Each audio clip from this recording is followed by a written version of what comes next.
আসসালামু আলাইকুম, নতুন ভিডিও নিয়ে চলে আসলাম আমি মোহাম্মদ মিরাজ। এবারের ভিডিওতে আপনারা দেখতে পাবেন সীতাকুণ্ড ভ্রমণের কিছু দৃশ্য। চলুন দেখা যাক সীতাকুণ্ড আমরা কোথায় কোথায় ঘুরেছি।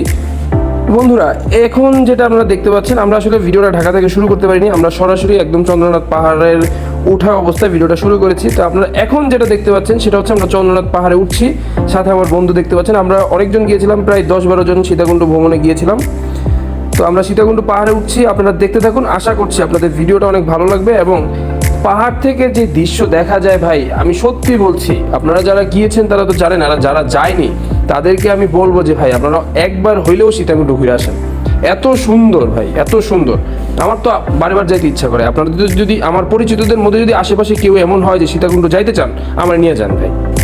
দেখেন কি পরিমাণ টায়ার্ড হয়ে গেছি, হাঁপায়ে গেছে একদম পাহাড়ে উঠতে উঠতে। এই যে সবাই হাই হ্যালো দিচ্ছে, সেই ফিল, সেই মজা। দেখছেন আরেকটা কি করে ভাই, বাস দেখাইছে। ও কি বাস দিয়ে দিবে আমার নাকি, আমি বুঝতেছি না ভাই। সেই গরম ভাই, এই দৃশ্যটা যখন চোখে পড়ছে ভাই, মাথা নষ্ট, একদম পুরা ভ্রমণ সার্থক। আর এখন যেই জায়গাটা আপনারা দেখতে পাচ্ছেন, এই যে একটা পাগল দেখতে পাচ্ছেন, পাগল বলবো না, সে মনে হয় মানে আশিক টাশিক এরকম কিছু একটা হবে ভাই। ওইখানে বসে কী সব করে না করে, ওইটা ছিল হচ্ছে চন্দ্রনাথ পাহাড়ের মাঝের অংশ। এখন দেখেন চলে আসছি চন্দ্রনাথ পাহাড়ের উপরের অংশ। ভাই আয়সা তো পুরা মনে করেন যে এত ভালো লাগছে, যখন একদম চোখের সামনে দেখতেছিলাম মনে হচ্ছিল সব ছোট ছোট, আমি কত উপরে, মানে এত সুন্দর লাগতেছিল, ভাষায় প্রকাশ করা যাবে না। মানে আসলেই পাহাড় থেকে তাকাইলে চারপাশটা যে এত সুন্দর লাগে রে ভাই। তারপরে তো মনে করেন একটু সানগ্লাস টানগ্লাস লাগায় একটু পোস্ট টোস্ট নিয়ে ছবি তুলতেছিলাম। এই যে বন্ধু করে কইতেছিলাম এমনি তোল অমনে তোল, ওরাও ছবি তুলতেছিল সবাই মিলা। দেখছেন আবার গুড় দেখাইছি, ছবিটা সুন্দর হয়েছে। তারপরে মনে করেন যে উপরে ঘোরাটুরা শেষ, উপরে একটা মন্দির আছে ভাই, আপনারা যারা গেছেন তারা জানেন, ওই রকম অত ভিডিও ক্যাপচার করি নাই। তো মোটামুটি এই যে দেখেন, এই দৃশ্য চোখে দেখার পরে ভাই কার না ওইখানে থাকতে ইচ্ছা করবে।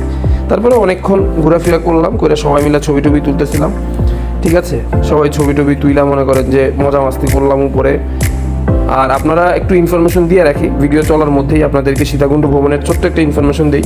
মানে সীতাকুণ্ড ভ্রমণের বলতে চন্দ্রনাথ পাহাড়ের ভ্রমণের একটা ইনফরমেশন আপনাদেরকে ছোটো করে দিই।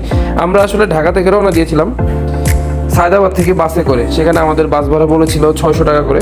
তো আমরা হচ্ছে সীতাকুণ্ড বাজার নেমে নামছিলাম, নামার পরে সেখান থেকে সকালের নাস্তা করে আমরা চলে গেছি চন্দ্রনাথ পাহাড়ে একটা সিএনজি নিয়ে। চন্দ্রনাথ পাহাড়ের নিচে যায় আমরা আসলে ওইখানে আপনারা এই যে আমাদের হাতে যে বাসগুলো দেখতে পাচ্ছেন, ওইখানে বাস নিতে পারবেন ভাড়াতে। তো আমরা যেই সময় গিয়েছিলাম ওই সময় বাস ভাড়া নিয়েছিল ওরা হচ্ছে 30 টাকা। তো 30 টাকা আসলে বাস ভাড়া নেয়, কিন্তু ওদেরকে আপনার জমা দিতে হবে 50 টাকা। আপনি আসার পরে ওরা আপনাদের 20 টাকা রিটার্ন করে দেয়, বাসের জন্য নেয় 20 টাকা। আর বাস যদি আপনারা কোনো কারণে ভেঙে ফেলেন তাহলে ওদেরকে 50 টাকাই দিয়ে দিতে হবে। তো তারপরে হচ্ছে আপনারা আসলে আমরা পানি নিয়ে নিই ভ্রমণে, কারণ সীতাকুণ্ড যে চন্দ্রনাথ পাহাড়ে ওঠার সময় আপনি পাহাড়ের অনেক জায়গায় আপনার এরকম ছোটো ছোটো টঙের দোকান দেখতে পাবেন, ওইখানে চা পাবেন, বিস্কিট পাবেন, চানাচুর টানাচুর অনেক হাবিজাবি পাবেন, আর পানিও পাবেন। তো আশা করি আপনারা পানি আসলে টেনে নিয়ে এত উপরে ওঠার দরকার নেই, আপনারা পানি এখান থেকে কিনা খেতে পারবেন। 5-10 টাকা বেশি নেবে, তো আমার কাছে 5-10 টাকা ভাই আহামরি অত বেশি মনে হয় না। কারণ আপনি যখন মনে করেন এই যে 600-700 ফিট উপরে যে একটা মানুষের কাছ থেকে পানি কিনে খাচ্ছেন, সেই লোকটা পানি পাইছে কি, তারা তো এরকম নিচ থেকে কিনে উপরে নিয়ে রাখছে। 5-10 টাকা বেশি রাখবে ভাই। তবে ওইখান থেকে আপনি টায়ার্ড হয়ে গেলে ঠান্ডা পানি পাবেন। আর হচ্ছে অনেক সময় আমরা যখন গেছি ওই সময় লেবু পেয়েছিলাম, আপনি চাইলে হচ্ছে ওইখান থেকে লেবুর শরবতও খাইতে পারবেন। ওইখানে ট্যাং পাওয়া যায় বা ট্যাংয়ের শরবত, এরকম অনেক কিছুই পাওয়া যায়। আপনাদের আশা করছি মানে পানি না নিয়ে উঠলেই ভালো হবে।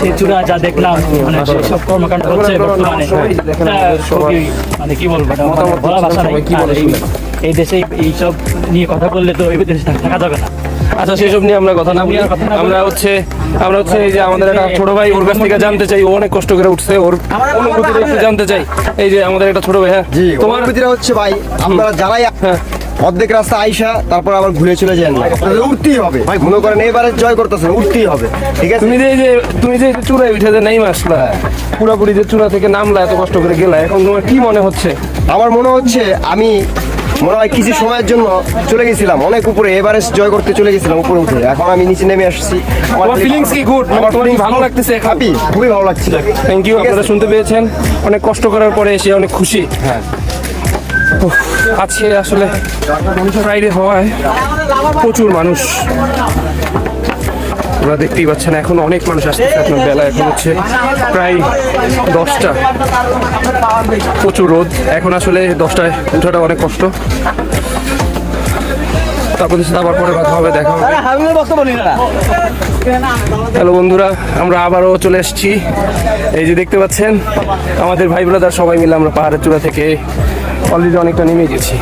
আমাদের এই যে সাথে আমাদের একটা ভাই হাবিব, আমরা ওর অনুভূতিটা জানতে চাই। এই যে ও যে লাভার বয় হাবিব, যাকে সবাই হচ্ছে প্লে বয়ে চিনে, সে ওর অনুভূতিটা জানতে চাই। আমরা একটু এখানে দাঁড়াই, ওর অনুভূতিটা খুব ভালোভাবে আমরা নিতে চাই।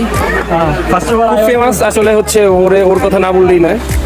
আমরা একটু ওর কাছ থেকে জানি এই যে ও উঠলো, ওর দুইটা লাইন বলুক সবার উদ্দেশ্যে যারা চন্দ্রনাথ চূড়ে আসবে। First of all, I want to say that that was a beautiful moment, and I can see natural beauty, and I can had lots of fun with my friends and big brother, and I can chat with my future wife. Ionic. Start. So that was beautiful. And Jagannath মন্দিরে বসে কি করতে?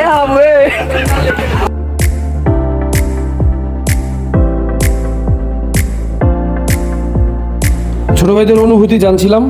তো দেখতে দেখতে আমরা চন্দ্রনাথ পাহাড়ের চূড়া থেকে চলে আসছি। এখন আমরা যেখানটায় যাচ্ছি অসাধারণ ভাই, মানে আপনি সামনের দৃশ্যটা যখন এই যে সামনে আমরা যাচ্ছি আপনাদের দেখাবো, এত অসাধারণ ভাই। আমার কাছে মনে হচ্ছিল, আমি ভিডিওতে দেখছিলাম কাশ্মীর বা পাকিস্তানের সাইডের কিছু ভিডিও দেখছিলাম, আমার কাছে মনে হচ্ছিল কিছু সময়ের জন্য আমি মনে হয় কাশ্মীরের ওই সাইডটায় চলে গেছিলাম। মানে এত অসাধারণ লাগতেছিল, সেই জায়গাটাও আসতেছে সামনে। তো আমরা আসলে এখন যেই জায়গাটা যাচ্ছি এটা হচ্ছে খৈয়াছড়া ঝর্ণা, এরকমটাই নাম শুনছিলাম ওই এলাকায়, খৈয়াছড়া ঝর্ণা। তো খৈয়াছড়া ঝর্ণায় যাচ্ছিলাম। তো ঝর্ণাটা নাকি অসাধারণ সুন্দর, আমরা এখন ওই পর্যন্ত যাইনি। তবে যাওয়ার যে রাস্তাটা, যে মাঝে একটু পর পর ঝিরি যেই পানিগুলো আসতেছিল, এগুলো কিন্তু ঝর্ণারই পানি। তো এত সুন্দর লাগতেছিল, এই যে এই দৃশ্যটার কথাই বলতেছিলাম। আপনি দেখেন দূর থেকে পাহাড় দেখা যাচ্ছে, আর আকাশটা এত সুন্দর ছিল সেদিন ভাই রে ভাই, অসাধারণ, এক কথায় অসাধারণ। আপনারা যারা সীতাকুণ্ড যেতে চান, আমি আবারও বলি ভাই আমারে জানায়েন, আমি ভাই সীতাকুণ্ড বারবার দেখতে চাই। সীতাকুণ্ড আমি আরো বেশ কয়েকবার যাবো, ঘোরার ইচ্ছা আছে আমার। খুবই শেষ করতে পারিনি, আরো অনেক খুবই খারাপ অবস্থা আসলে। তো চলুন আমরা সামনে আগাই। ঘুরতে আসলে আসলে প্রকৃতি দেখতে চাইলে একটু কষ্ট করতে হয়, তো আমরা আসলে সেই কষ্টটাই করতেছি। এখন আপনাদের যে রাস্তাটা দেখাবো, আসলে কত রকম রাস্তা যে আমরা পাড়ি দিচ্ছি। আচ্ছা আপনাদেরকে দেখাই।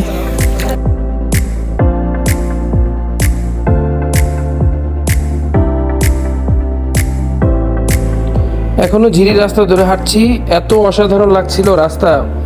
এখনো ঝর্ণা পর্যন্ত আমরা যাইনি, কিন্তু ঝর্ণা পর্যন্ত গেলেই দেখতে পারবেন ঝর্ণাটা অসম্ভব সুন্দর ছিল। তো যেতে যেতে আপনাদেরকে কিছু ইনফরমেশন দেই, আপনাদের মনে করি যে কাজে লাগবে। সেটা হচ্ছে সীতাকুণ্ড যদি আপনারা ঘুরতে যেতে চান, আপনাদের আসলে খরচ হবে, যদি আমাদের মতো বাজেট ট্রিপ দেন সেখানে খরচ হবে 1500 থেকে 2000 টাকা। আর যদি আপনারা একটু ভালোভাবে ঘুরতে চান তাহলে আপনাদের 2500 থেকে 3000 টাকা আপনারা সীতাকুণ্ড ঘুরতে পারবেন। আর একটা কথা বলে রাখি, সীতাকুণ্ড কিন্তু ভাই পুরোটাই আপনার হাঁটতে হবে। তাই আপনাদের ফ্যামিলির যদি কোনো মেয়ে সদস্য নিয়ে ঘুরতে যান, বা আপনি যদি আপনার মেয়ে বন্ধু বা ওয়াইফকে নিয়ে ঘুরতে যান, সেই ক্ষেত্রে অবশ্যই মাথায় রাখতে হবে যে সেখানে কিন্তু আপনার ভালো জুতা বা ভালো কেস পরে যেতে হবে, আর অনেক হাঁটতে হবে, সেটা ভালোভাবে প্রিপারেশন নিয়ে। তো এই ছিল মনে করেন সীতাকুণ্ডের ভিডিও। তো আশা করছি যে আপনাদের আরও সামনে আরও ভালো ভালো ভিডিও দিব। তো রাস্তাটা আসলে এত সুন্দর, আপনারা দেখতেই পাচ্ছেন, অসাধারণ রাস্তা। এই যে এখন আমাকেও দেখতে পাচ্ছেন, আমি একটু ভাবটাব নিয়ে একটু হেঁটে আসতেছিলাম। তো সীতাকুণ্ডুর ভিডিও আশা করছি আপনাদের ভালো লাগবে। আর যদি সীতাকুণ্ডুর ভিডিও ভালো লাগে আপনারা অবশ্যই জানাবেন যে হচ্ছে নেক্সট কোথায় যেতে চান, বা কোন এলাকার কোন জায়গার কোন ট্যুরিস্ট স্পটের আপনাদের ইনফরমেশন লাগবে, সেই জিনিসটা আমাকে কমেন্টে জানাবেন। আমি আশা করি সেই জায়গায় ঘুরে আপনাদেরকে ভালো একটা ইনফরমেশন দিতে পারবো। তো ভিডিওটা আসলে অনেক বড় হয়ে গেছে, ভিডিওটা শেষ, আপনাদেরকে ঝর্ণাটা দেখিয়েই ভিডিওটা শেষ করে দিব। তো অবশ্যই কমেন্ট করে জানাবেন ভিডিওটা কেমন লাগছে, আর ভিডিওতে কি কি সমস্যা ছিল আপনাদের মতামত জানতে চাই, কোন জিনিসগুলো আসলে ইমপ্রুভ করলে ভিডিও আরও ভালো হবে সেই জিনিসগুলো আপনারা জানাবেন। তো এই দেখেন ঝর্ণাটা অসাধারণ ভাই। ঝর্ণা দেখার সাথে সাথে আমার ভিডিওটা শেষ হয়ে গেল। আল্লাহ হাফেজ, সবাই অনেক ভালো থাকবেন, সবাইকে অনেক অনেক ধন্যবাদ। নেক্সট ভিডিওর জন্য অপেক্ষা থাকবেন, আমার চ্যানেলটা সাবস্ক্রাইব করে দিবেন।